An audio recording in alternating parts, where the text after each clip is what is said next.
इस वक्त दुनिया में तालीमी दर्जा बंदी के एतबार से फिनलैंड पहले नंबर पर है, जबकि सुपर पावर अमेरिका 20वें नंबर पर है।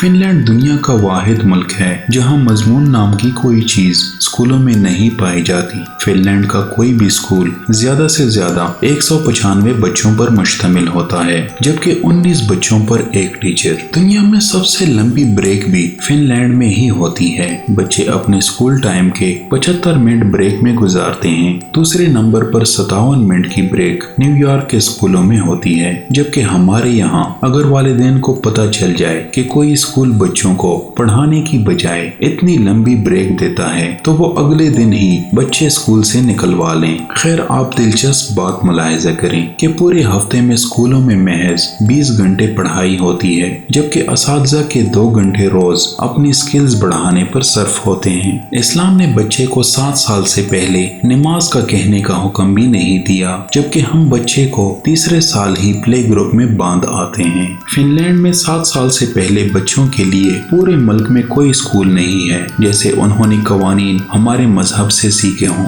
और 15 साल से पहले किसी भी किस्म का कोई बाकायदा इम्तिहान भी नहीं है। रियाजी के एक उस्ताद से पूछा गया कि आप बच्चों को क्या सिखाते हैं, तो वो मुस्कुराते हुए बोले, मैं बच्चों को खुश रहना और दूसरों को खुश रखना सिखाता हूँ, क्योंकि इस तरह वो जिंदगी के हर सवाल को बआसानी हल कर सकते हैं। 7 साल तक बच्चे को वालिदैन की भरपूर मोहब्बत और तवज्जो चाहिए होती है, इसलिए इस्लाम ने कोई भी खास अहकामात बच्चों के लिए जारी नहीं किए। हाँ, बच्चे के सामने नमाज पढ़ी जाए, छोटे मोटे आदाब, छोटी मोटी दुआएं पढ़ी जाएं, तो बच्चा बगैर कहे ही सीख जाता है। आप जापान की मिसाल ले लें। तीसरी जुमात तक बच्चों को एक ही मजमून सिखाया जाता है और वो इखलाकियात और आदाब हैं। हजरत अली रज़ी अल्लाह तआला अन्हु की तरफ मंसूब एक कौल है कि जिसमें अदब नहीं उसमें दीन नहीं। मुझे नहीं मालूम कि जापान वाले हजरत अली रज़ी अल्लाह तआला अन्हु को कैसे जानते हैं और हमें अभी तक उनकी ये बात मालूम क्यों ना हो सकी।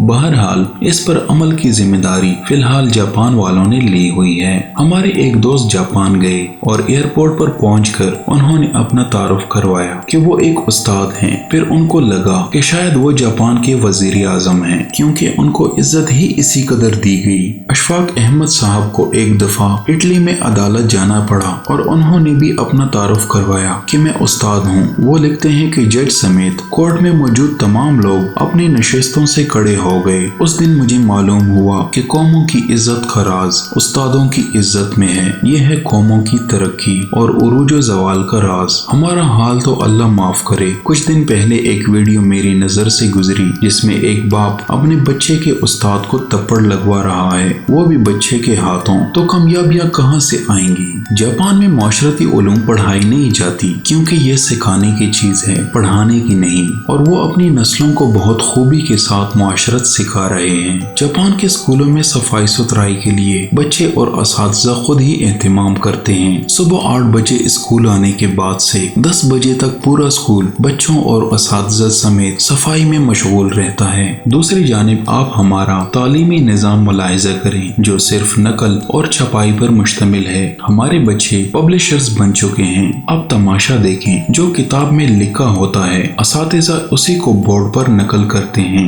बच्चे दोबारा उसी को कॉपी पर छाप देते हैं। असातिज़ा उसी नकल शुदा और छपे हुए मवाद को इम्तिहान में देते हैं, खुद ही अहम सवालों पर निशानात लगवाते हैं और खुद ही पेपर बनाते हैं और खुद ही उसी को चेक करके खुद नंबर भी दे देते हैं। बच्चे के पास या फेल होने का फैसला भी खुद ही सादिर कर देते हैं और माँ बाप इस नतीजे पर तालियां बजा बजा कर बच्चों के ज़हीन और काबिल होने के गुन गाते रहते हैं। जिनके बच्चे फेल हो जाते हैं वो इस नतीजे पर अफसोस करते रहते हैं और अपने बच्चे को कूड़ मगज और कुन जहन का ताना देते रहते हैं। हम 13-14 साल तक बच्चों को कतार में खड़ा करके असेंबली करवाते हैं और वो स्कूल से फारिग होते ही कतार को तोड़कर अपना काम करवाते हैं। जो जितने बड़े स्कूल से पढ़ा होता है कतार को रोनते हुए सबसे पहले अपना काम करवाने का हुनर जानता है। तालिब इल्मों का स्कूल में सारा वक्त साइंस रटने में गुजर जाता है और आपको पूरे मुल्क में कोई साइंसदान नामी चीज नजर नहीं आएगी,